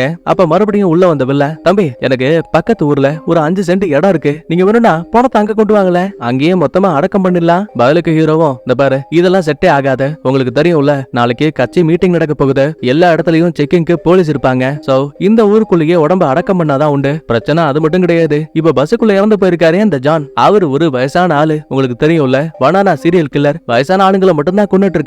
இப்ப இந்த உடம்போட போலீஸ் கிட்ட மட்டும் வசமா மாட்டோம்னு வைங்க, நம்ம மொத்த பேரையும் சீரியல் கில்லர்னு கூட நினைக்கிறதுக்கான வாய்ப்பு இருக்கு. சோ என்ன பண்றதுன்னு புரியாம குழப்பத்துல இருக்கும்போது அந்த பஸ்ல இறந்து போன ஒரு ஆளுக்கு போஸ்டர் ஒட்டி இருக்காங்க. அதாங்க லாஸ்டா கூட நம்ம ஹீரோ ஊர்வலமா போயிருப்பான்ல, அந்த இறந்து போன ஆளோட போஸ்டர் தான் இது. டக்குனு ஒரு ஐடியா, ஊருக்குள்ள எங்கேயோ ஒரு இடத்துல இந்த ஜானை புதைக்கிறதுக்கு பதிலா பக்கத்துல சர்ச் இருக்கு, அதுக்கு பின்னாடி இருக்க கல்லறையில இறந்து போன உடம்ப புதைச்சா போதும்னு பஸ் எடுத்துக்கிட்டு நேரா சர்ச்சுக்கு வராங்க. முன்னாடி இருக்க தடுப்பு சுவரை கடந்து அங்க இருக்க கல்லறைக்குள்ளேயும் வந்துட்டாங்க. அப்ப பாருங்க வேம்பயர் காஸ்டியூம் எல்லாம் போட்டுக்கிட்டு ஒரு 2 பை அந்த இடத்துல அங்கிட்டும் இங்கிட்டும் பறந்து போயிட்டு இருக்கு, கூடவே பாட்டெல்லாம் ஓடிட்டு இருக்கு. ஒரு நிமிஷம் மொத்த பேருக்கும் இதை பார்த்து அல்லு இல்ல, அதுலயும் முக்கியமா ஜெசிய சொல்லணுமே, ஒரே ஜம்ப் காம்பவுண்டுக்கு அந்த பக்கத்துக்கு போயிட்டா. ஆனா அதுக்கப்புறம் தான் தெரியுது இவங்க பார்த்த அந்த உருவங்கள் உண்மையான பேயே கிடையாது, அது சும்மா இந்த கல்யாணத்துக்கு போட்டோ ஷூட்லாம் எடுப்பாங்கல்ல அந்த மாதிரி ஏதோ ஒரு போட்டோஷாப்போ ரீல்ஸோ எடுத்துட்டு இருக்கானுங்க. சரி அவங்க போற வரைக்கும் நம்மளால இந்த இடத்த விட்டு போக முடியாதுன்னு அதே இடத்துல ஒதுங்கிடுவானுங்க. இதுக்கிடையில அந்த மாப்பிள்ளை பொண்ணு இருக்காங்க இல்லையா, அவங்களுக்கு ஒரு லிப்லாக் சீன் வருது. ஏற்கனவே பைத்தியக்காரனுங்க வேம்பயர் மாதிரி செட்டுப்புல் மாடி இருக்கிறானுங்க. இந்த நிலைமையில முத்தம் கொடுத்தா என்ன ஆகும், உதட்டுல ஓட்ட விழுந்து போல போலன்னு ரத்தம் ஊத்திட்டு இருக்குது. வந்த வேலையை முடிச்சிட்டு மொத்த பேரும் அங்கிருந்து கிளம்பிடுவாங்க. அதுக்கப்புறமா லாஸ்டா இந்த கல்லறையில புதைக்கப்பட்ட ஒரு பெட்டியை திறக்கும் போது பொதுவா டாப்ல இருக்க ஹீரோஸ் எல்லாம் கேமியோ ரோல்ல என்ன வருவாங்க, ஒன்னு வில்லனா வருவாங்க, ஹீரோவா வருவாங்க. ஆனா இந்த கதையில மின்னல் முரளி படத்துல நடிச்ச தொவினோ தாமஸ் இருக்கார் இல்லையா, அந்த மனுஷன் சவப்பெட்டியில இறந்து போன பணத்தை போல ஒரு கேமியோ ரோல் பண்ணிருக்காரு. ஏப்பா நீ உயிரோட இருந்தப்பதான் யாருக்கும் பிரயோஜனமா இல்ல, இறந்ததுக்கு அப்புறமாச்சும் நல்லது நடக்குதுன்னு ஜான் உடம்ப அந்த சவப்பெட்டிக்கு மேல படுக்க வச்சுட்டாங்க. கிட்டத்தட்ட எல்லா பிரச்சனையும் முடிய போற நேரத்துல கரெக்டா இங்கதான் அருவி ஒரு விஷயத்தை கவனிக்கிறான். இறந்து போன ஜான் இருக்கார் இல்லையா, அவரோட நெஞ்சு பகுதியில ஒரு வித்தியாசமான டாட்டூ இருக்கு. ஆக்சுவலா அதே மாதிரி ஒண்ணு இந்த அருவியோட நெஞ்சிலையும் இருக்கும். உடனே குடு குடுன்னு உள்ள இறங்கினவன் வக்காளி இதான் ட்விஸ்ட்ங்கிற மாதிரி ஜான் உடம்ப தூக்கி வச்சுக்கிட்டு அப்பா அப்பான்னு கதறி அழுறாங்க.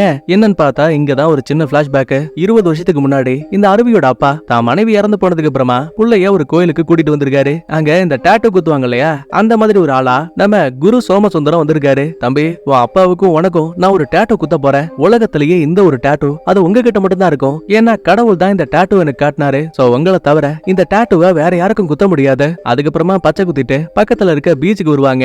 அப்பதான் இந்த அருவி பையனுக்கு பசிக்க ஆரம்பிச்சிருக்கு. சரிடா செல்லம் நீ இங்கே இரு, அப்பா போயிட்டு உனக்கு ஏதாவது வாங்கிட்டு வரேன்னு அப்பா அந்த இடத்த விட்டு கிளம்பினவரு திரும்பி வரவே இல்ல. இந்த இடத்துல பிளாஷ்பேக்கும் கட்டாக இறந்து போன ஜான் உடம்ப இந்த அருவி கட்டி பிடிச்சு அழுதுட்டு இருக்கான். இப்ப ஹீரோயின் அவன் மனசை சாந்தப்படுத்தணும் இல்லையா, அதனால எப்பா உங்க அப்பா என்ன தப்பா தொட்டாரு, இருந்தாலும் அந்த அளவுக்கு ரொம்ப கெட்டவர் மாதிரிலாம் எனக்கு தெரியலங்கிறா. ஏற்கனவே அழுதுகிட்டு இருக்க அருவி இதை கேட்டா இன்னும் அழுதுட்டு இருக்காங்க. இங்க எவ்வளவு பஞ்சாயத்து போயிட்டு இருக்கு. ஆனா இந்த ஹீரோ பாருங்க, ஜானோட பாக்கெட்ல பலான போட்டோலாம் இருந்திருக்கும் போல, அதை நெருப்பு வச்சு எரிச்சிட்டு கடைசியா ஒரு பீடி கிடைக்குது. ஏற்கனவே அந்த ஆளு ஒரு கஞ்சா கை, ஆனா இந்த பீடி சாதா பீடி நினைச்சுக்கிட்டு புசு புசுன்னு நம்மால் இழுத்து புகை விட்டுட்டு இருக்கான். கட் பண்ணா இன்னொரு பக்கத்துல பஸ்ஸோட ஓனரான அந்த மாஸ்டர் காலையில மீட்டிங் இருக்கு இல்லையா, அதனால கட்சி கொடியெல்லாம் பஸ்ல ஓட்டலான்னு கிரவுண்ட்ல வெயிட் பண்ணிட்டு இருக்காரு. ஆனா இப்போ வரைக்கும் வண்டி வரல. ஏதோ ஒண்ணு தப்பா இருக்குன்னு வண்டியோட ஜிபிஎஸ் ஆன் பண்ணி பார்க்கும்போது சம்பந்தமே இல்லாம அது சர்ச்சில் இருக்க விஷயம் தெரிய வருது. உடனே ஜெனிக்கு கால் பண்ணி, தம்பி என்னப்பா ஆச்சு, ஏன் இன்னும் பஸ் வரல, எதுக்காக சர்ச்சில் இருக்கீங்க? மாஸ்டர் அது ஒண்ணும் இல்ல, வண்டி லைட்டா பிரேக் டவுன் ஆயிடுச்சு, நாங்க சரி பண்ணிட்டு இருக்கோம், கண்டிப்பா சீக்கிரமே வந்துருவோம். இப்ப என்னதான் மாஸ்டர் காலை கட் பண்ணாலும் கூட இருக்க மத்த ஆளுக்கு இங்க சும்மா இல்லாம, தலைவரே ரொம்ப நேரத்துக்கு நம்மளால வெயிட் பண்ண முடியாது, இப்ப பஸ் சர்ச்சில் தானே இருக்கு, நாங்க வேணா அங்க போயிட்டு பஸ்ல கொடியை கட்டுறோன்னு இவனுங்க ஒரு பக்கத்துல கிளம்பிடுவானுங்க. ஹீரோ வேற கஞ்சாவை போட்டு ஃபுல் போதை ஆயிட்டான். டே முட்டா பீஸ், ரொம்ப நேரத்துக்கு நம்மளால ஜான் உடம்பு வச்சிருக்க முடியாது, உடனே அடக்கம் பண்ணி ஆகணும்னு அருவியை சமாதானப்படுத்தி குழிக்குள்ள இறக்கலான்னு பார்த்தா அந்த பைபிள பாருங்களேன், கடைசி நிமிஷத்துல வேணாங்கிறான். இத்தனை விஷயத்துக்கு அப்புறமா எங்க அப்பாவை இப்பதான் நான் பாத்துருக்கிறேன், அதனால அவருக்கு முறையா அடக்கம் பண்ணி நான் எரிக்கணும்னு ஆசைப்படுறேன். அருவியை பார்த்தாலும் பாவமா தான் இருக்கு, அதனால இறந்து போன உடம்ப தூக்கிட்டு திரும்ப பஸ் கிட்ட வரானுங்க. ஆனா பாருங்க, ஏற்கனவே அந்த மாஸ்டரோட ஆளுங்க கட்சி கொடிய பஸ் ஃபுல்லா கட்டி விட்டுட்டு கிளம்பிட்டானுங்க. உடனே ஜெனியும், டேய் சூப்பர் ஐடியாடா, நாளைக்கு கட்சி மீட்டிங், இந்த கொடி நம்ம பஸ்ல இருக்க வரைக்கும் எர்ணாகுளம்ல இருக்க எந்த போலீஸாலையும் நம்மள தடுக்க முடியாத, நீ வண்டியில பணத்தை ஏத்த ஆகிறத பாத்துக்கலான்னு கெத்தா பேசிட்டு ஜெனி வண்டியை ஸ்டார்ட் பண்ணும்போது கரெக்டா இவனோட கல்யாண பொண்ணு கால் பண்றாங்க. மாமா என்னாச்சு, நீங்க என்கிட்ட ஒழுங்கா பேசவே மாட்டீங்க, எதுவும் பிரச்சனையா? இல்ல செல்லம், நான் ஒரு முக்கியமான வேலையா இருக்கேன். இப்படி பேசும்போது கீழே நிக்கிற நம்ம ஹீரோயின் இருக்கா இல்லையா, அவ பேசுற விஷயத்த தெளிவா இந்த பொண்ணுகாரி கேட்டுட்டா. சும்மா இருப்பாளா, ஏங்க நீங்க எங்க இருக்கீங்க, உங்க கூட ஏதோ ஒரு பொண்ணு இருக்கா போலயே, வீடியோ கால் பண்ணுங்க அப்படி இப்படின்னு எசக்கு பசக்கா கேள்வியை கேட்க ஜெனி சும்மா இருப்பாரா, போடி சந்தேக பேர்வழி, நீயும் வேணா இந்த கல்யாணமும் வேணான்னு கோவத்துல காலை கட் பண்ணிட்டாரு. கட் பண்ணா இதே டைம்ல ஜானோட பையன் மைக்கேல் பார்ல ஜம்முன்னு குத்தாட்டம் போட்டுட்டு இருப்பான். அப்ப இந்த ஆர்ஃபனேஜோட ஓனர் கால் பண்ணி, தம்பி போலீஸ் எல்லாம் ஆர்ஃபனேஜுக்கு வந்தாங்க, உங்க அப்பாவை யாரோ கடத்திட்டாங்கன்னு சொல்றாங்க, ஆனா எனக்கு என்னமோ அவர் விருப்பப்பட்டே தான் இந்த இடத்தை விட்டு போயிருக்காருன்னு தோணுது, உங்க அப்பா எங்கெல்லாம் போவாருன்னு உங்களுக்கு மட்டும் தான் தெரியும்ல, அதனால வாங்கல போலீஸ்க்கு முன்னாடி உங்க அப்பாவை நம்ம தேடி கண்டுபிடிக்கலாம். சரி உடனே புள்ளகாரன் தான் சொந்த பந்த வீட்டுக்கெல்லாம் கூட்டிட்டு போவான்னு பார்த்தா லேடிஸோட ஹாஸ்டல், லேடிஸோட கழிவறை, லேடிஸோட மருத்துவமனைன்னு ஃபுல் அண்ட் ஃபுல்லா இந்த மாதிரி இடங்களுக்கே கூட்டிட்டு போறான். இந்த பஞ்சாயத்துக்கு மத்தியில இப்ப இறந்து போன இந்த ஜான் உடம்ப அருவி தன்னோட சொந்த ஊர்ல அடக்கம் பண்ணலான்னு மொத்த பேரும் பஸ்ல போயிட்டு இருப்பாங்க. ஏற்கனவே போதையில இருக்க ஹீரோ சும்மா இல்லாம, தாத்தா நீ இந்த காஸ்டியூம்ல நல்லாவே இல்ல, இந்தா என் ஹெட்போனை மாட்டிக்கோ, ஜாக்கெட்டை மாட்டிக்கோன்னு இல்லாத அலும்பு பண்ணிட்டு இருக்கான். நடக்கிற விஷயங்களை பார்த்த வில்லனுக்குள்ள கோவம் அதிகமாகுது. இறந்து போயிருக்க ஜான் உடம்ப கிழிச்சு அவன் வாயில சீரியல் கில்லர் சாயல்ல வாழைப்பழத்தை வச்சு கதையை முடிக்கலான்னு தான் பிளானே. ஆனா இந்த பயலுங்க அதையெல்லாம் கெடுத்துருவானுங்கிற கோவத்துல பேக்ல மறைச்சு வச்சிருந்த சுத்தியில வெளியில எடுக்கிறான். டேய் வண்டியை நிறுத்த, நீங்களே முடிவெடுத்தா வண்டிக்குள்ள நான் எதுக்குடா இருக்கேன்? உடனே போதக்கை ஹீரோ சும்மா இல்லாம, ஜெசி பாத்தியா அந்த ஆளு கோவமா கத்தும் போது கூட சிரிப்பா வருது, இவன் பண்றதெல்லாம் பார்த்து நம்ம இன்னமும் இவன் தான் பனானா கில்லர்னு நம்பணுமோ அப்படி இப்படின்னு பஸ்ஸுக்குள்ள இருக்க ஒட்டுமொத்த பேரும் கெக்க பொகன் சிரிக்கிறானுங்க. சுத்தியில் எடுத்து அந்த பஸ்ஸுலயே டம்புன்னு ஒரு அட்டி. இதை பார்த்ததுக்கு அப்புறம் தான் மொத்த பேருக்கும் அள்ளு விட்டுரும். ஒரு கோவத்துல அடுத்த ஹீரோவா அடிக்கலாமேன்னு போகும்போது நம்ம ஜெனி பாத்துட்டாரு. டக்குன்னு ஒரு பிரேக் அடிக்க சரிக்கிட்டு இந்த பைபுள்ள முன்னாடி வந்து தொப்புன்னு விழுவான். டேய் வேணும்னே வண்டி நிறுத்துறியா? யோ நான் வேணும்லாம் நிறுத்தல, நீயே முன்னாடி பாரு. என்னன்னா ஒரு சில குட்டி பசங்க வெளியில டூருக்கு போயிருப்பாங்க போல, திரும்ப பள்ளிக்கூடத்துக்கு போகும்போது இவங்களோட வண்டி பிரேக் டவுன் ஆயிருக்கு, அதனால உதவி கேட்டு வண்டியை நிறுத்துறாங்க. குழந்தைகளை பார்த்தாலும் பாவமா இருக்கு இல்லையா, வேற வழி இல்லாம டீச்சர்ஸையும் குழந்தையும் வண்டியில ஏத்துறாங்க. அப்பதான் அந்த டீச்சரமா ஒண்ணுமே தெரியாத மாதிரி சீட்ல உட்கார்ந்து இருக்க கூடிய இந்த கேசவனை கவனிக்கிறாங்க. சார் நீங்க எங்க என்ன பண்றீங்க? இல்ல வெளியூருக்கு போயிட்டு இப்பதான் திரும்ப வீட்டுக்கு போயிட்டு இருக்கேன். ஓ அப்படியா சார்னு ரொம்ப கேஷுவலா பேசிட்டு அந்த அம்மா போயிடுவாங்க. இப்ப மட்டும் ஜெனியும் மத்தாளுங்களும் இவன் தான் உண்மையான சீரியல் கில்லர்னு சொன்னான்னு வைங்க, கண்டிப்பா குழந்தைங்க உயிருக்கும் ஆபத்து, இவங்க உயிருக்கும் ஆபத்து, அதனால பல்ல கடிச்சுக்கிட்டு அமைதியா இருக்காங்க. ஏற்கனவே குட்டி பசங்க ஒரு சில பேருக்கு இந்த பைத்தியக்காரன் கதை சொல்லிருப்பால, இப்ப அதுல ஒரு குட்டி பையன் உள்ள போந்து அங்கிள் எங்களுக்கு கதை சொல்லுங்கன்னு கேக்குறான். அவ்வளவுதானே, தாராளமா சொல்றேன்னு. ஒரு ராஜா காட்டுக்குள்ள புதையல தேடி போகும்போது ஒரு வழியா அவரோட கையில புதையல் மாட்டுச்சு. ஆனா அந்த புதையல ஒரு 4 பேரு அந்த ராஜா கிட்ட இருந்து தட்டி பறிக்க முயற்சி பண்றாங்க. ஆனா ராஜாவுக்கு அதுல விருப்பமே இல்ல. இப்படி பேசிட்டு இருக்கும் போதே குழந்தைங்க இறங்க வேண்டிய இடம் வந்தாச்சு. மொத்த பேரும் வெளியில போனாலும் கூட அந்த குட்டி பையன் சும்மா இல்லாம, அங்கிள் கதைய பாதியிலேயே விட்டுட்டீங்களே, ராஜா கிட்ட இருக்க புதையல ஆட்டைய போட பார்த்த அந்த 4 பேரு அவங்கள அந்த ராஜா என்ன பண்ண போறாரு? சிரிச்சுக்கிட்டே கேசவனும், தம்பி எனக்கு பதில் தெரியல, ஆனா நீ சொல்லு, அந்த 4 பேரை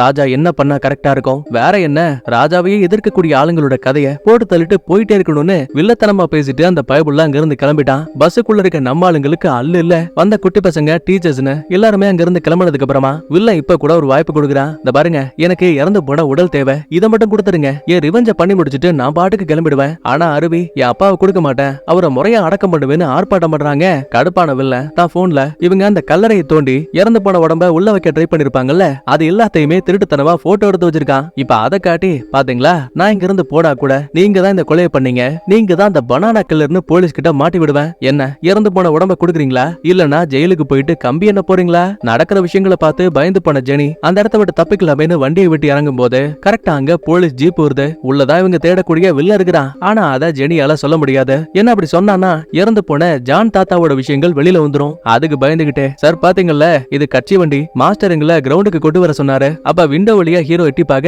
யோ இவன் அந்த லூக்காச்சே, இவனை எதுக்காக வண்டியில கூட்டு போறீங்க? இல்ல சார் என் ஃப்ரெண்டோட பையன் இவரு, அதான் கட்சி வேலை சம்பந்தமா உதவிக்காக கூட்டிட்டு போறேன். எது இந்த பையல உதவிக்கா? நல்லா சூப்பரா வேலை முடியும் போ. ஏற்கனவே சம போதையில இருக்க ஹீரோவும், என்ன இன்ஸ்பெக்டர் சார் உங்களை ஆளை பார்க்கவே முடியல, என்ன அந்த பனானா கில்லரை தேடிட்டு இருக்கீங்களா? நீங்க ஊன் சொல்லுங்க, நானே அவனை பிடிச்சு கொடுக்குறேன், அதுவும் இப்பவே பிடிச்சு கொடுக்குறேன்னு பஸ்ஸுக்குள்ள ஒளிஞ்சிருக்க அந்த வில்லனை பார்த்து சிரிக்கிறாங்க.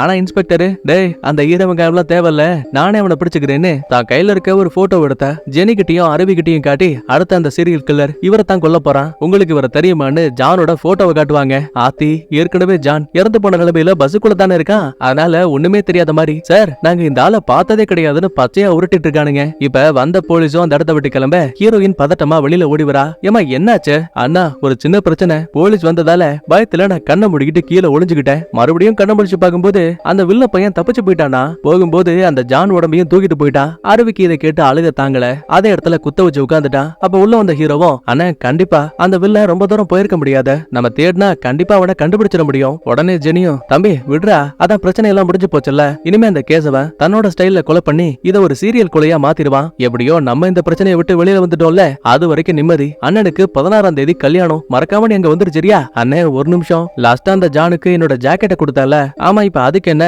அதே மாதிரியே ஜாக்கெட் வேணுமா? விடு அண்ணன் உனக்கு வாங்கி தரேன். அண்ணே ஜாக்கெட் ஒரு விஷயம் கிடையாது, ஆனா அந்த ஜாக்கெட்ல இன்னொரு விஷயம் இருக்கு. என்னடான்னு பார்த்தா நம்ம ஹீரோவோட முகத்தை அந்த ஜாக்கெட்ல பிரிண்டிங் பண்ணி வச்சிருக்காங்க. அது மட்டும் போலீஸோட கையில மாட்டுச்சுன்னு வைங்க, கண்டிப்பா இவன் தான் சீரியல் கில்லர்னு பச்சை குத்திடுவானுங்க. இதை கேட்டதுமே ஜெனி கடுப்பாகி பொலிர் பொலிர்னு கண்ணத்துல அப்புறாரு. போதாத குறைக்கு ஜெசி வேற, ஏண்டா உன்னால எல்லா நேரத்திலயும் பிரச்சனை மட்டும்தான், இப்பதான் சண்டை போட்டு உன் கூட சமாதானமான, ஆனா பாரு நீ பண்ண சின்ன தப்பால இப்ப மறுபடியும் நம்ம எல்லாரும் மாட்ட போறோம், உன்னால ஒருத்தருக்கு கூட நல்லதே நடக்காதுன்னு ரொம்ப ஃபீல் பண்ணி அழும்போது இவனுக்குமே மனசு கேட்கல, தனியா உட்கார்ந்து அழ ஆரம்பிக்கிறான். ஜெனியும் பக்கத்துல வந்து, தம்பி மன்னிச்சிடுறா, நான் உன்னை வேணும்னு அடிக்கல, பரவாயில்லன்னு, பிரச்சனை எனக்கு அது கிடையாது, என் கண்ணுக்கு முன்னாடி யாராவது கஷ்டப்பட்டாங்கன்னா அவங்களுக்கு முதல்ல நான் உதவி பண்ண மட்டும் தான் ஆசைப்படுவேன். தோ பாத்தீங்கல்ல உயிருக்கு உயிரா காதலிக்கக்கூடிய ஜெசி, அவளுக்கு ஒரு பிரச்சனை வரும்போது நானாதான் முன் வந்து உதவி பண்ணேன், ஆனா இப்ப அவளே என்ன எடுத்தறிஞ்சு பேசுறானே, நான் எல்லாருக்கும் இடைஞ்சல் தான் இல்ல. இப்ப இவங்க பேசிட்டு இருக்க இதே டைம்ல குட்டி பையன் ஒருத்தனை கூட்டிக்கிட்டு வாதியார் வண்டியில போயிட்டு இருப்பாரு. சந்தேகத்தின் பேர்ல இன்ஸ்பெக்டர் அந்த வண்டியை ஸ்டாப் பண்ணி, தம்பி இந்த போட்டோல இருக்க ஜானுங்கிற ஆளை பாத்திருக்கியா? பாத்திருக்கிறேனே, கொஞ்ச நேரத்துக்கு முன்னாடி மாஸ்டர் வந்த பஸ்ல தான் வந்தாரு. தம்பி நிஜமாதான் சொல்றியா? ஆமா. அப்படின்னா அந்த தாத்தா கூட வேற யாராவது இருந்தாங்களா? இருந்தாரே, அவரோட தலைமுடி கூட ஏதோ மஞ்சள் கலர்ல கலரிங் பண்ணிருந்தது. இங்கதான் இன்ஸ்பெக்டருக்கு டவுட். சந்தேகத்துல தாங்கிட்ட இருக்க ஹீரோவோட போட்டோவை காட்டி, தம்பி இவரை தான் நீ பாத்தியா? அவன் ஆமான்னு சொன்னதும் போதும், அப்படின்னா கண்டிப்பா ஹீரோ தான் சீரியல் கில்லர் போல, ஜான அவன் தான் கடத்திருக்கான் போலன்னு தப்பா ஒரு முடிவு எடுத்து தான் டிபார்ட்மெண்ட்ல இருக்க எல்லாருக்கும் அவனோட போட்டோவை அனுப்பிடுவாங்க. ஆனா இது எதுவுமே தெரியாத ஹீரோ சோகத்துல உட்கார்ந்து இருக்கும் போது தன்னோட அப்பா கிட்ட இருந்து கால் வருது. என்ன இது, இந்த ஆளுக்கும் நமக்கும் பேச்சுவார்த்தையே கிடையாது, எதுக்கு கால் பண்றான்னு புரியாம இவனை அட்டன் பண்ணி பேச, மகனே அப்பா அவனை ரொம்ப மிஸ் பண்றேன்டா, வீட்டுக்கு வரியா, பன்னிக்கறியும் பக்கோடாவும் வச்சிருக்கிறேன். சரிப்பான்னு சொல்லிட்டு இவன் காலை கட் பண்ணிடுவான். சரி உண்மையாவே அந்த அப்பங்காரன் பாசமா இருக்கானான்னு கேட்டா கிடையாது, ஹீரோவை கண்டுபிடிச்சு கொடுக்கறவங்களுக்கு 10 லட்சம் ரூபாய் பரிசுன்னு சொல்லிருப்பாங்க.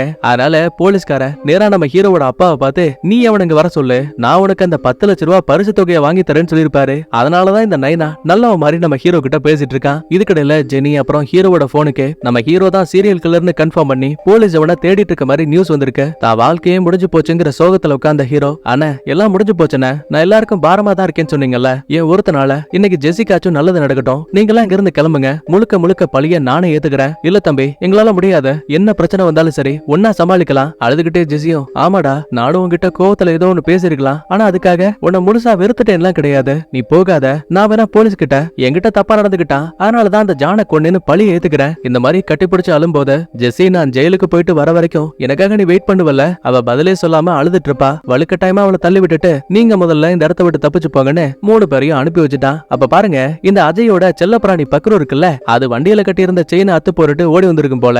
கரெக்டா நம்ம ஹீரோவுக்கு பக்கத்துல வந்து நிக்குது. சுவர்கள்ல இந்த நாயை கண்டுபிடிச்சு கொடுக்கறவங்களுக்கு 50,000 ரூபாய் பரிசுன்னு போட்டிருக்கு. சரி, எப்படியும் ஜெயிலுக்கு போறோம், போறதுக்கு முன்னாடி நல்லது பண்ணிட்டு போலாமேன்னு அந்த நோட்டீஸ்ல ஒட்டி இருக்க போலீஸ்கார அஜய்க்கு கால் பண்ணுவான். சொல்லுங்க, நான் ஏசிபி அஜய் பேசுறேன். ஆத்தி, இந்த ஆளு போலீஸா? சரி, சொல்ல வந்த விஷயத்த மட்டும் சொல்லுவோன்னு. அண்ணா, நீங்க தேடிக்கிட்டு இருக்க நாய் பக்ரு, அது இப்ப ஜங்ஷன்ல தான் இருக்கு, சீக்கிரமா வாங்க, என் பஸ் வந்தா நான் இங்க இருந்து கிளம்பிடுவேன்னு சொல்லிட்டு இவன் பாதியிலேயே காலை கட் பண்ணிட்டான். இந்த பஞ்சாயத்துக்கு மத்தியில அந்த புருஷன் முன்னாடி போட்டோ ஷூட்ல எடுத்தானுங்கல்ல சுடுகாட்டுல, அந்த பைபிளுங்க வேனை வந்து ஸ்டாப் பண்ணிட்டு அடுத்த ரீல்ஸ் எங்க எடுக்கலான்னு ட்ரோனை வச்சு அந்த இடத்த சுத்தி முத்தி நோட் பண்ணிட்டு இருப்பாங்க. இங்கதான் டக்குன்னு ஹீரோவுக்கு ஒரு ஐடியா. அண்ணா, என் ஃப்ரெண்டு கொஞ்ச நேரத்துக்கு முன்னாடி தொலைஞ்சு போயிட்டான், அவ லைட்டா லூசு, சோ இப்ப அந்த ட்ரோனை வச்சு அவன் எங்க போயிட்டு இருக்கான்னு மட்டும் பார்த்து சொல்லுங்களேன். உதவி தானே கேக்குறான். அதனால ட்ரோனை வச்சு பார்க்கும்போது ஒரு வழியா அந்த கேசவன் இறந்து போன ஜான் உடம்ப ஒரு சின்ன தள்ளுவண்டியில வச்சுட்டு பொறுமையா நடந்து போகிற விஷயத்த நம்மால் பார்த்துட்டான். போட்டோ ஷூட் பண்ண வந்த ஆளுங்களும் திரும்ப கிளம்பும் போது அப்பதான் இந்த மணப்பொண்ணுக்கு வாட்ஸ்அப்ல மெசேஜ் வருது. அதாவது நம்ம ஹீரோ ஒரு சீரியல் கில்லர், கண்டுபிடிச்சு கொடுத்தா 10 லட்சம் பணம்னு போட்டிருக்கு. சும்மா இருப்பாங்களா? காரை ரிவர்ஸ்ல கொண்டு வரானுங்க. அதே டைம்ல ஹீரோனுக்கு கால் பண்ணி அந்த வில்ல இருக்க இடத்த கண்டுபிடிச்சிட்டேன்னு சொல்லும் போதே அலேக்கா ஹீரோவா வண்டியில கடத்திட்டு மின்னல் வேகத்துல போயிட்டு இருக்கிறானுங்க. போற போக்குல மாஸ்டர் நிக்கிற விஷயத்த பார்த்த ஹீரோவும் தலைவரே என்ன காப்பாத்துங்கன்னு வெளியில கத்துவான். 10 லட்சம் பரிசாச்சே, கூட படிச்சவனா இருந்தா என்ன, பழகனவனா இருந்தா என்ன, ஜீப்பா அடிச்சு ஓட்டுறான்னு பின்னாடியே ஃபாலோ பண்ணிட்டு வந்து மாப்பிள்ள பொண்ணோட வண்டியை நிறுத்திட்டு ஹீரோவை என்கிட்ட கூடன்னு மாத்தி மாத்தி பஞ்சாயத்து பேசுவானுங்க. இந்த கொடுமைக்கு மத்தியில அந்த பக்ரு நாய் இருக்குல்ல, அதை இவங்களை ஃபாலோ பண்ணிக்கிட்டு இவ்வளவு தூரம் ஓடி வந்திருக்கு. அப்ப கரெக்டா உள்ள வந்த போலீஸ்கார அஜய், யோ இவன் உங்க 2 பேருக்கும் சொந்தம் கிடையாது, போலீஸுக்கு தான் சொந்தம்னு கைது பண்ணி கூட்டிட்டு போலான்னு பார்த்தா நம்ம ஹீரோ பாருங்களேன், யோ மாப்பிள்ள பொண்ணு மாஸ்டர், இவன் உண்மையான போலீஸே கிடையாதியா, ஒரு போலின்னு 2க்கு 3 விட்ட போட அஜயோட சுயரூபம் தெரியாம சண்டைக்காக வருவானுங்க. தலைவை எட்டி மூஞ்சு மேலேயே ஒரு உத. அடுத்து அந்த கல்யாண பொண்ணு அடிக்கலான்னு போகும்போது, ஐயா பெண்களை அடிக்க கூடாது, இது சட்டப்படி குற்றங்கிறா. சரி, ஒன்னதானே அடிக்க கூடாது, மாப்பிள்ள பையனை பொழந்துகிட்டேன்னு ஆளை அடிச்சு துவம்சம் பண்ணிட்டு இருக்கான். இந்த சின்ன கேப்ல கையில சுத்தியில எடுத்த ஹீரோ, யோ ஒழுங்கா அவன் சண்டையை ஸ்டாப் பண்றியா இல்ல பக்ருவோட கதையை முடிக்குவான்னு இவன் சுத்தியில காட்டினதும் போதும் அஜய்க்கு தான் நாய்க்குட்டி மேல அளவு கடந்த பாசமாச்சே. அதனாலேயே ஏதோ துப்பாக்கியை காட்டின மாதிரி இந்த ஆளு ஹேண்ட்ஸ் அப் பண்ணிட்டு நிக்கிறாங்க. அதுக்கப்புறமா இந்த இடத்த விட்டு ஜீப் எடுத்துக்கிட்டு ஹீரோ ஒரு வழியா வெளில இருக்கக்கூடிய அந்த குப்பை கிடங்குக்கு வந்துட்டான். கூர்மையான கம்பியை வச்சு ஜான் உடம்புல கீரல போட்டு அவன் வாயில வாழைப்பழத்தை வைக்க போற நேரத்துல உள்ள வந்த ஹீரோ சும்மா இருப்பானா? ஏண்டா கேசவா, நீ எல்லாம் ஒரு சீரியல் கில்லர், வயசான ஆளுங்களை மட்டுமே கடத்தி கொண்டுட்டு இருக்க, ஏன் என்ன மாதிரி ஆளுங்களை கொல்லணுங்கிற ஆசை உனக்கு வரலையா? தைரியம் இருந்தா என் கூட சண்டை போடுன்னு சொல்லும் போது வில்லன் கடுப்பாயிட்டு சுத்தியில கையில எடுக்கிறான். ஆரம்பத்துல ஹீரோ ஏதோ குங்ஃபு கராத்தே மாதிரி போஸ் கொடுத்தாலும் அடி வாங்குறது என்னமோ இந்த பைபிள் தான். சண்டை போற கேப்ல குப்பைக்கு மேல ஒரு சங்கிலி இருக்கு. ஆஹா, கிடைச்சதுரா வெப்பன்னு இவன் சங்கிலியை பிடிச்சி இழுக்க தொப்புன்னு இவனே கீழே விழுந்துட்டான். என்ன அந்த சங்கிலி ஏதோ ஒரு பெரிய பொருள் மேல லாக் ஆயிருக்கு போல. ஆனா வில்லன் கிட்ட சுத்தியல் இருக்க போட்டு அட்டி அடி நடிச்ச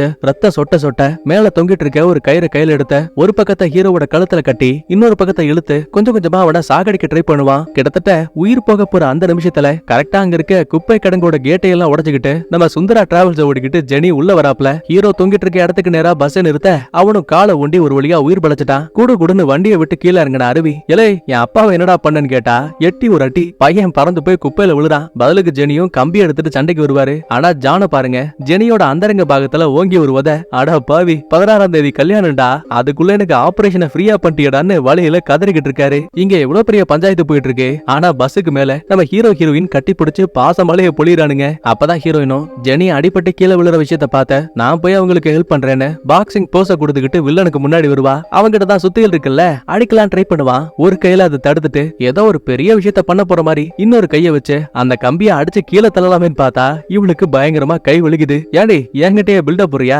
இனிமே என் பக்கத்துல வருவியான்னு பலார்னு கண்ணத்திலேயே அரையறான். அப்பதான் சடனா நம்மால லைட்டா வில்லத்தனமா சிரிக்கிறா. என்னன்னு பார்த்தா ஒளிச்சு வச்சிருந்த பெப்பர் ஸ்ப்ரே இருக்கு இல்லையா, அதை எடுத்து டப்புனு மூஞ்சில அடிச்சுட்டா. ஆக்சுவலா இந்த சீன்லாம் வரும்போது என்னால சிரிப்பா அடக்கவே முடியல, அந்த அளவுக்கு பங்கமா பண்ணி வச்சிருப்பானுங்க. இப்ப வில்லன் கண்ணை தேய்க்கக்கூடிய அதே டைம்ல ஹீரோ ஓடி வந்து எட்டி ஒரு உத. அதுக்கப்புறமா உன்னால முடிஞ்சா தப்பிச்சுவான்னு அங்க இருக்க ஒரு சின்ன கட்டையோட சேர்த்து கட்டி போட்டுருவானுங்க. லாஸ்டா அருவியோட ஆசை என்ன, இறந்து போன அப்பாவுக்கு முறையா இறுதி சடங்கெல்லாம் பண்ணணும், அதையே எங்கேயோ பண்ணிக்கிட்டு இங்கேயே பண்ணலான்னு உடம்ப சுத்தபத்தமா குளிப்பாட்டி தண்ணி பானையெல்லாம் உடைச்சு கடைசியில நெருப்ப வச்சு உடம்பையும் எரிச்சிட்டு அங்க இருந்து கிளம்புறானுங்க. வில்லனால இதை பார்த்து பொறுக்கவே முடியல. சோ கட்டி இருக்க கயிறையில அறுத்து போட்டுட்டு நேரா எரிஞ்சுக்கிட்டு இருக்க நெருப்புக்கு வந்தவன் ரொம்ப அசால்ட்டா கைய உள்ள விட்டு அந்த உடம்பைய டக்குன்னு வெளியில எடுத்துட்டாங்க.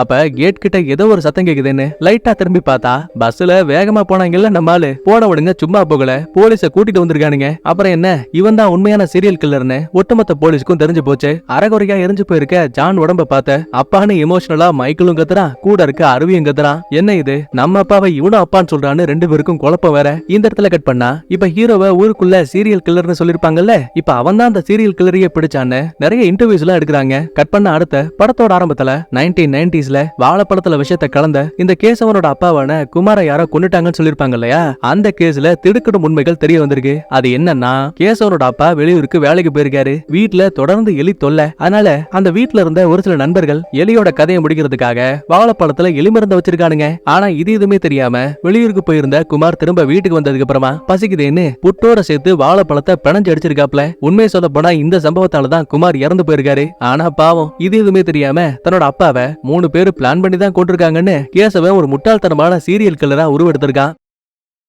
சரி, பிரச்சனை இது மட்டுமான்னு கேட்டா கிடையாது. நம்ம அருவி இருக்கான் இல்லையா, வழக்கம் போல இறந்து போன அப்பாவுக்கு திதியை கொடுத்துட்டு பக்கத்துல இருக்க கோயிலுக்கு போகும்போது இவன் நெஞ்சில ஒரு டேட்டூ இருக்கு இல்லையா, அதே மாதிரி டேட்டூவோட ஒரு சிலர் நடந்து போற விஷயத்த கவனிக்கிறான். என்னன்னு பார்த்தா இவங்களுக்கு டேட்டூ போட்ட அந்த சோமசுந்தரம் இருக்காருல்ல, அந்த ஆளு அருவிக்கும் ஜானுக்கும் மட்டும் கிடையாது, தாங்கிட்ட டேட்டூ போடக்கூடிய எல்லாருக்குமே கடவுள் தான் எங்கிட்ட இந்த டேட்டூ உங்களுக்கு போட சொன்னாருன்னு கதையா விட்டு ஒரே டேட்டூவை ஊருக்கே போட்டு விட்டுருக்காங்க. அருவிக்கு இந்த விஷயம் தெரிய வந்ததுமே அள்ளு விட்டுரும். அப்படின்னா ஜான் தான் தன்னோட உண்மையான அப்பாவாங்கிற சந்தேகம் இவனுக்கு வருது. இருந்தாலும் 20 வருஷத்துக்கு முன்னாடி தொலைஞ்சு போன அப்பா, அவரை கண்டுபிடிக்க முடியலையேங்கிற வருத்தத்தோட வாழ்றதை விட இறந்து போன ஜான் தான் தன்னோட அப்பான்னு மனசார ஏத்துக்கிட்டு வாழ்றதே பரவாயில்லன்னு மனசை தேத்திக்கிட்டு பையன் அந்த இடத்த விட்டு கிளம்புற மாதிரி காட்டி அப்படியே அந்த இடத்துல சூப்பரா படத்தையும் முடிக்கிறாங்க. வீடியோ பிடிச்சிருந்தா லைக் பண்ணுங்க, உங்க ஃப்ரெண்ட்ஸ் அண்ட் ஃபேமிலிக்கு ஷேர் பண்ணுங்க. நான் உங்களை அடுத்த வீடியோல பாக்குறேன். பாய், தேங்க்யூ, லவ் யூ ஆல்.